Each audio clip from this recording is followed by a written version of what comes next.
This Sunday, Costa Ricans go to the polls to elect their next president, 2 vice presidents, and 57 lawmakers. The Peruvian Prime Minister Héctor Valera confirmed that he will step down just 4 days after being named for the post after allegations of domestic violence.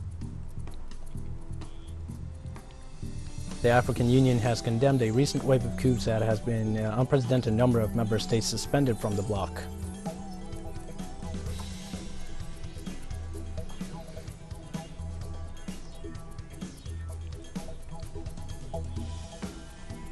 Hi, this is From the South. I am your news anchor, Diego Martin, from the teleSUR studios in Havana. We begin with the news.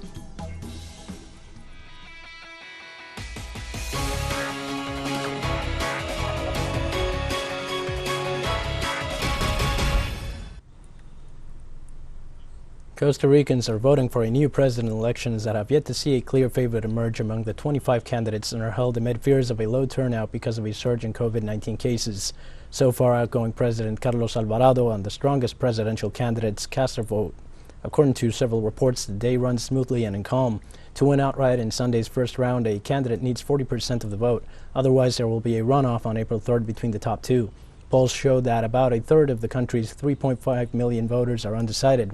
Polling conducted by the University of Costa Rica put veteran politician Jose Maria Figueres as a favorite on the 17% of the vote. He is followed by former Vice President Linet Saborio with 12.9% and 2018's runner-up Fabricio Alvarado on 10.3%.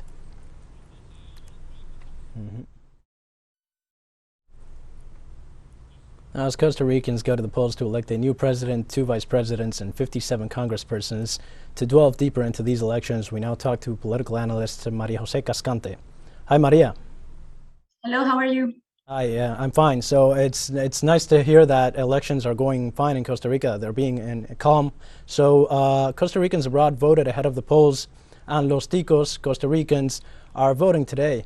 However, several surveys showed a scattered vote intention, as it seems no candidate has a clear agenda to address social, economic, and political liabilities in the Central American nation. What are the reasons for this fragmented voting pattern? Well, we've been having lower participation in general in the Costa Rican elections since 1998. And also the traditional parties that were very solid during the bipartidism in Costa Rica, National Liberation Party and Social Christian Party. The corruption in these parties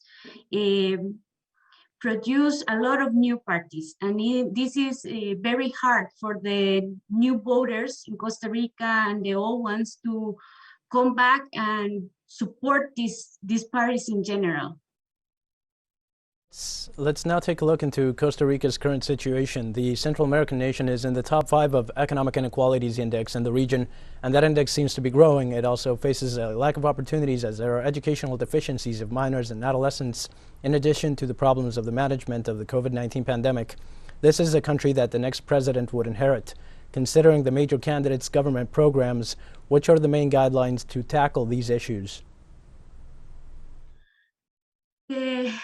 The campaign for this election has been pretty clear that probably the bigger issues the candidates are concerned with are not really the core problems of the Costa Rican inequality. We had a very superficial campaign where people were more concerned about religion or cultural difference and polarization. So they don't really, in general, the candidates, they don't really emphasize the route to come back from this reality that we have with a growing inequality and reduce of the middle class. They stay in the superficial discussions of the problems, and they don't really focus on the reality. In general, they try to focus on the destruction of the state with emphasis in the inefficiency of the public institutions. Other than that, which was actually pretty much covers the general tone of things, what else is there to expect from these elections? I think there will be really calm elections. We'll have the results around 9 p.m.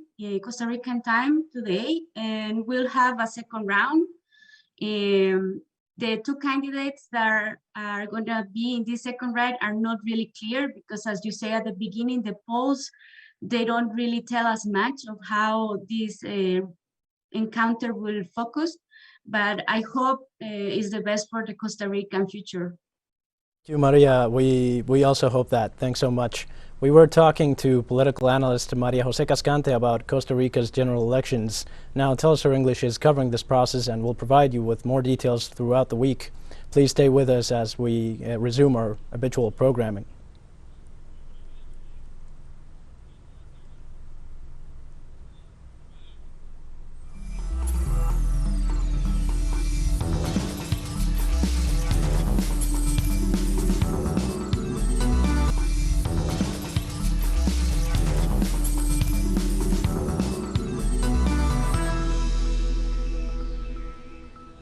Hi, welcome back to you from the South. The Peruvian Prime Minister Héctor Valera Pinto confirmed that he will step down just 4 days after being named for the post after allegations of domestic violence. On Friday, President Pedro Castillo said he would reshuffle the cabinet again after just 3 days amid widespread condemnation of his appointment of Valera as Prime Minister.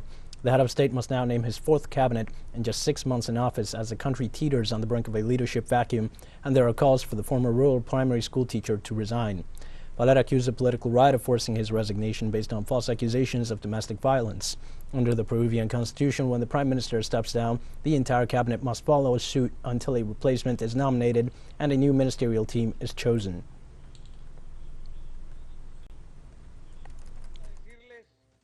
I come to tell you that I accept the defeat spread by the newspapers of Peru that belong to a group and that they, at the same time, are linked to the extreme right wing that built an image of an abuser and a violent person of this combatant. They have wounded a premier, and that is why he is retiring to his headquarters to heal his wounds when the people want.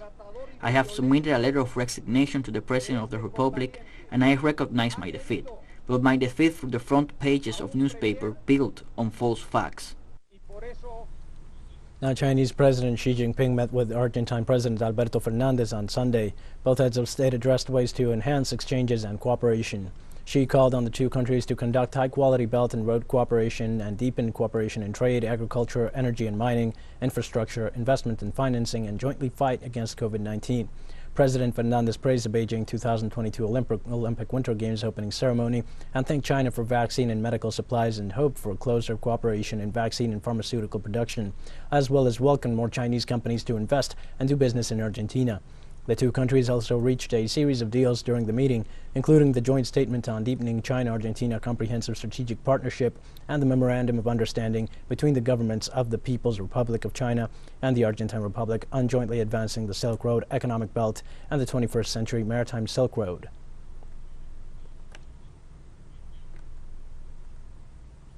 Pope Francis condemned female mutilation and exploitation during his Sunday Angelus prayer on St. Peter's Square, calling for an end to the widespread practices afflicting women and girls all over the world. It's the International Day of Zero Tolerance for Female Genital Mutilation. There are about 3 million girls who, every year, undergo this surgery, often in very dangerous conditions for their health. This practice, unfortunately widespread in various regions of the world, humiliates the dignity of women and seriously undermines her physical integrity. In the face of these plagues of humanity, I express my pain and urge those who have responsibility to act decisively to prevent both exploitation and humiliating practices that afflict particularly women and girls.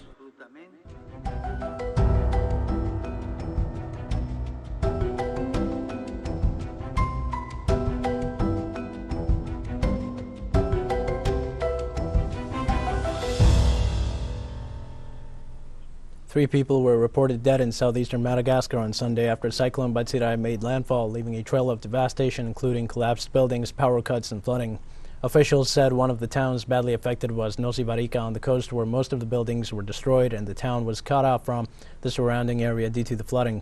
Batsirai swept inland late on Saturday, slamming into Madagascar's eastern coastline with heavy rains and wind speeds of 165 kilometers per hour.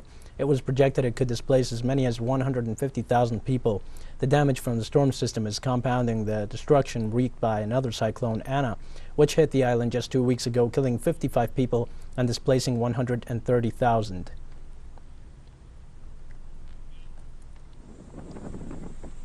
Forest fires that have raged for days in Colombia's Amazon put its Andean capital, Bogotá, on an environmental alert as bad air quality spanned an area the size of Paris. Wind carried smoke from several fires some 300 kilometers to the northwest, all the way to the Colombian capital. According to Bogotá Mayor Claudia Lopez, more than half of the capital's air quality monitoring stations have been off the charts for the past 48 hours. Authorities blamed the fires on former rebels who did not accept the 2016 peace deal with the government, saying that they burned trees to raise cattle on the land. January of this year was the hottest month in the Colombian Amazon in a decade, also leading to an increase in forest fires in the southeastern region and very likely impacting air quality in the capital. The number of people affected by severe respiratory diseases in Bogotá will increase. The combination of these three facts makes it practically inevitable. And unfortunately, this is why we have decided, together with the Minister of Health, to decree a yellow alert to prevent and treat severe respiratory diseases in Bogotá throughout the public and private health care systems, and to give instructions to all health promotion entities in our city to implement actions to prevent and treat severe respiratory diseases in our city. We'll take a final short break now. Please join us again after this.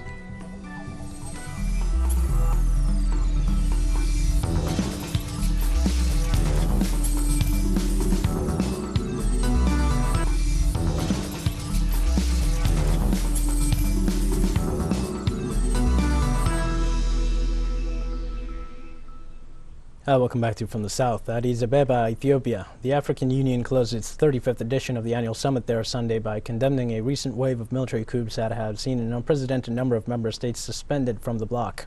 Among the main issues raised at the two-day event discussed by the attending leaders, there were recent putsches spurring fears of what its top officials described as democratic backpedaling. Also, the head of states from across the continent got bogged down in heated discussions over the AU's ties to Israel. At the moment, Burkina Faso became the fourth country to be suspended by the AU. Guinea, Mali, and Sudan are also currently suspended. Analysts say the body must be more proactive to prevent putsches. At no time in the history of the African Union have we had 4 countries in one calendar year, in 12 months, being suspended. Mali, Guinea, Sudan, and latest, Burkina Faso. And they use this occasion, this opportunity in their deliberations to condemn the attempted coup against the government led by President Mbalo of Guinea-Bissau.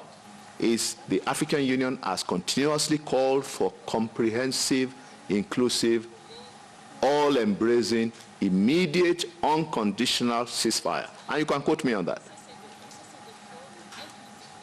That's a number one priority from day one, and still remains a top priority for the peaceful resolution, amicable resolution of the conflict in northern Ethiopia. On Saturday, Guinea's military personnel, politicians, and civil officials attended a first plenary session of the nation's new transitional council. During Saturday's meeting in Conakry, the council's head, Dan Sakuruma, acknowledged the temporary authority. The council, made up by 81 lawmakers, was formed after a junta-led transitional government ousted former President Alpha Condé in a coup in September. Guinea's junta has benefited from the fact they ousted Condé, who became the country's first democratically elected president since the end of colonial rule, had become deeply unpopular because he sought to circumvent term limits and won a third term in office on October 2020, despite widespread protests.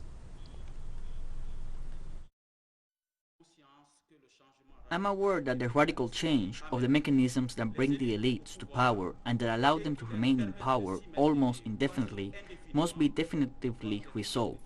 Yes, never again must we write a constitution that will not be easily modified by the constituted powers. Ladies and gentlemen, the inauguration of this National Transitional Council comes at a time when Guineans are looking at each other and wondering about the future of the country they are looking forward to. The Saudi-led coalition's fighter jets launched 9 rounds of airstrikes on Al Nadin and Al Hafa areas in the Al Sabin district of Sana'a in Yemen. According to Al Masirah channel, the Saudi-led coalition warplanes carried out 4 air raids on the Sana'a airport. There is still no report of possible casualties in the latest aggression. Saudi Arabia, along with the United Arab Emirates and with the green light of the United States and Western countries, have carried out comprehensive attacks on Yemen since March 26, 2015 to prevent Ansarullah of Yemen from coming to power in the country. The 7-year conflict has created one of the world's worst man-made humanitarian crises, with nearly 80% of the country, or about 30 million people, in need of humanitarian assistance and protection. According to the United Nations, more than 13 million people are in danger of starvation.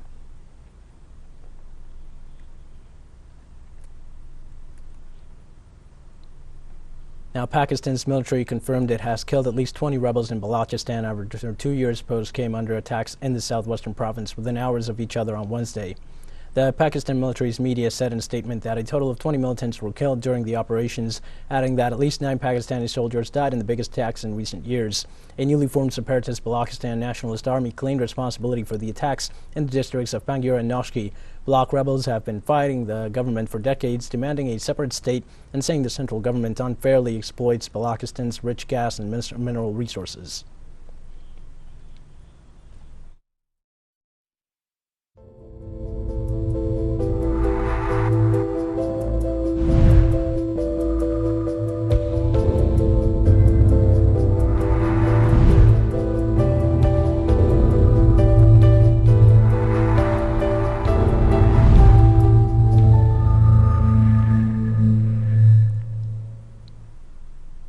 Brazil has recorded the highest number of COVID-19 deaths since the beginning of the pandemic in 2019.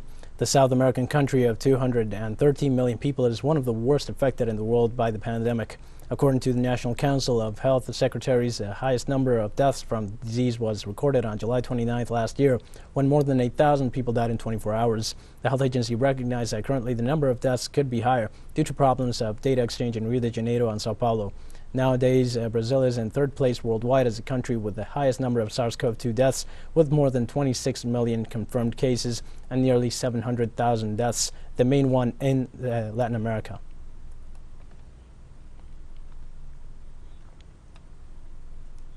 More demonstrators poured onto the streets of Ottawa and other Canadian cities on Saturday, demanding an end to COVID vaccine mandates as protests against pandemic restrictions entered their second week. In the capital, demonstrators gathered outside Parliament while waving Canadian flags and shouting anti-government slogans. The atmosphere, however, appeared more festive than a week earlier when several protesters waved Confederate flags and Nazi symbols and clashed with locals. The demonstrations, which started out as protests by truckers angry with vaccine requirements when crossing the United States-Canadian border, have morphed into a broader protest against COVID health restrictions. Similar protests were happening in almost every major Canadian city, including Toronto, Winnipeg, and Alberta.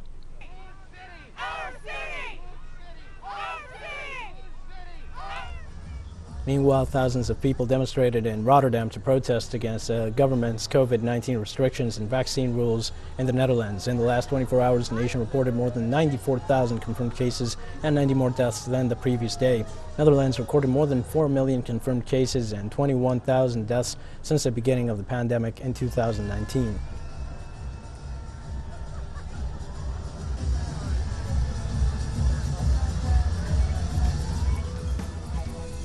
We've come to the end of this news brief, but remember you can find these and many other stories on our website at teleSUR English. You can also follow us on social media for all the latest news. We're on Facebook, Twitter, Instagram, and Telegram. For teleSUR English, I'm Guillermo Martin. Thanks for watching.